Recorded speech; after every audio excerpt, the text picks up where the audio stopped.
Indian express ने इन छात्रों के परिवारों से बात की है और जानने की कोशिश की है कि ये भारतीय छात्र किन मुश्किलों से गुजर रहे हैं, कैसे उन्हें नौकरी का दिलासा देकर युद्ध की स्थिति में खतरे के बीच झोंक दिया गया है। नौकरी के झांसे में रूस गए कुछ भारतीय युवाओं की कहानी डरावनी है, जिन्हें रूस यूक्रेन युद्ध के बीच काफी परेशानियों का सामना करना पड़ रहा है। ये छात्र देश के अलग अलग राज्यों से हैं, लेकिन एक धागा है जो इन्हें एक साथ पिरो देता है।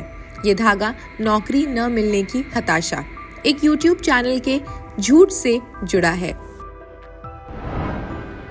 क्या है इनकी कहानी? हैदराबाद के मोहम्मद अफसान 30 साल के और नारायणपेट जिले के मोहम्मद सुफियान 23 साल के नवंबर और दिसंबर में मॉस्को गए।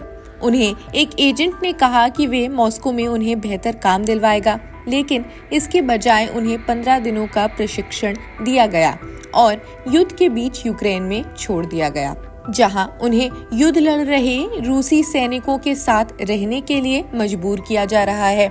ये दावा उनके परिवारों ने किया। मोहम्मद अफसान एक कपड़े के शोरूम में सेल्समैन के तौर पर काम करता था, लेकिन जब उसे मॉस्को में नौकरी का अवसर मिला तो वो वहां चला गया।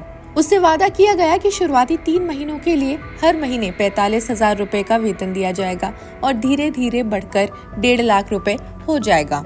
इसके साथ ही ये भी कहा गया कि ये 1 साल तक काम करने के बाद वो रूसी पासपोर्ट और नागरिकता के लिए आवेदन भी कर सकता है। अफसान इस लुभावने ऑफर के झांसे में आ गया और मॉस्को के लिए 9 नवंबर रवाना हो गया। एक अन्य नौजवान का नाम सुफियान है। वो दुबई में एक पैकिंग कंपनी में काम करता था और हर महीने 30,000 रुपए कमाता था।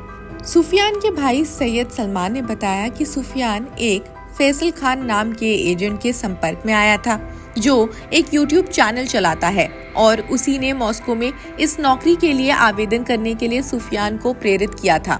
सलमान बताते हैं, सुफियान को बताया गया कि नौकरी एक रूसी सरकारी कार्यालय में एक सहायक की जगह है और उन्हें हर महीने 1 लाख रुपए से ज्यादा पैसे मिलेगा। इस दिलासे में वो भी रूस चला गया। अब इन सब के बीच क्या जानकारी हाथ लगी?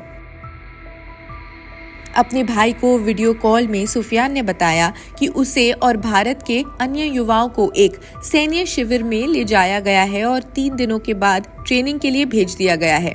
सुफियान का परिवार बताता है कि भारतीय युवाओं को युद्ध के बीच सबसे आगे रखा जा रहा है और एक बार तो सुफियान की जान जाती जाती बची थी।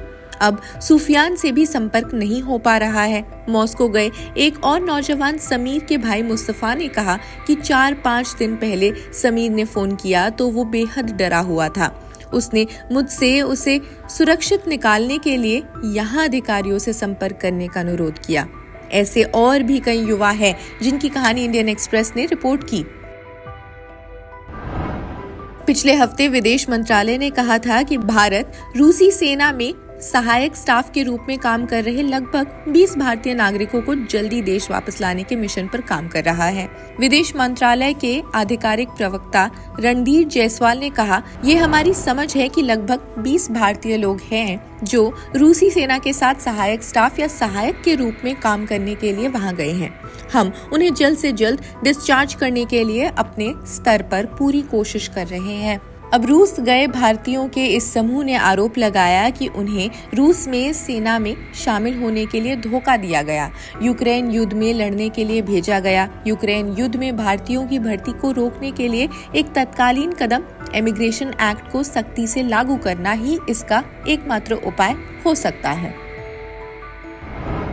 रूसी रक्षा मंत्रालय के लिए काम करने वाले एक अधिकारी के अनुसार पिछले 1 साल में लगभग 100 भारतीयों को रूसी सेना ने अपने मॉस्को भर्ती केंद्र में भर्ती किया था। इस भारतीय मूल अधिकारी ने नाम छिपाकर ही द हिंदू को बताया कि सभी रंगरूटों को सेना सुरक्षा सहायक के रूप में शामिल होने के अनुबंध पर हस्ताक्षर करने के पहले नौकरी से संबंधित जोखिमों के बारे में अवगत कराया जाता है। उन्होंने कहा कि भर्ती से पहले रूसी सेना द्वारा कोई पैसा नहीं लिया गया। जिन भारतीयों को काम पर रखा गया है उनकी वास्तविक संख्या अधिक भी हो सकती है। अधिकारी ने केवल मॉस्को केंद्र के लिए आंकड़े साझा किए और रूस में अन्य भर्ती केंद्र भी है। कॉन्ट्रैक्ट 1 वर्ष के लिए वैध होता है और वो 6 महीने की सेवा से पहले कोई छुट्टी या बाहर निकलने का आदेश नहीं देता। श्रमिकों को हर महीने 1.95 लाख रुपए का वेतन और अतिरिक्त लाभ के रूप में 50,000 रुपए की पेशकश भी की गई थी। खैर, इस खबर में बस इतना ही। बाकी देश दुनिया की खबरों के लिए आप जुड़े रहिए जनसत्ता के साथ। शुक्रिया।